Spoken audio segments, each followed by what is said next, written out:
भंडारा जिल्ह्याच्या मोहाडी तालुक्याअंतर्गत येत असलेल्या बोंद्री गावातील जिल्हा परिषद प्राथमिक शाळेत मुख्याध्यापक मागील 1 वर्षापासून दारू पिऊन शाळेत येत होता।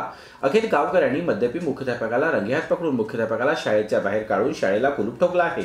वारंवार मुख्याध्यापक शाळेत दारू पिऊन येत असेल तर विद्यार्थ्यांचे भविष्य काय असा प्रश्न या निमित्तानं उपस्थित होत आहे। जिल्हा परिषद प्राथमिक शाळा बोंद्री येथे मुख्याध्यापक राधेश्याम शनिचार्य नेहमीच मद्यपान करून शाळेत येत असल्याने मुख्याध्यापकाविरुद्ध गावकऱ्यांनी शिक्षण विभागाकडे तक्रार केली।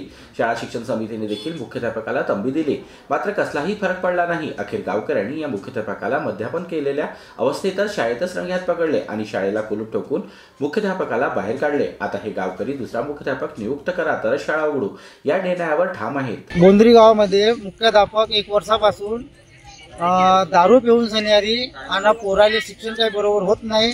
त्या कारणाने आम्ही झेडपी मेंबर त्यांच्याकडे तक्रार केली, केंद्र प्रमुखावर तक्रार केली, शिक्षण अधिकाऱ्याकडे तक्रार केली आणि गावातल्या बी लोकांना खूप त्रास गावातल्या लोकांना खूप त्रास दिला आणि दुपारी जाऊन सन्यारी दारू पिऊन सन्यारी शाळेमध्ये येत होता। त्या कारणाने आम्ही शाळेला ताला लावला। आम्हाला दुसरा शिक्षक हवा आहे। त्यामुळे भंडारा जिल्हा परिषद आणि शिक्षण विभाग याकडे काय लक्ष देते हे आता पाहण्यासारखं असेल। जीबी न्यूजचे प्रत्येक अपडेट मिळवून घेण्यासाठी तुम्ही आमच्या चॅनलला लाईक करा, सबस्क्राईब करा आणि शेअर करा। तसेच बेल आयकॉनला सुद्धा प्रेस करा। आपला जिल्हा, आपली बातमी। GB news Bhandara.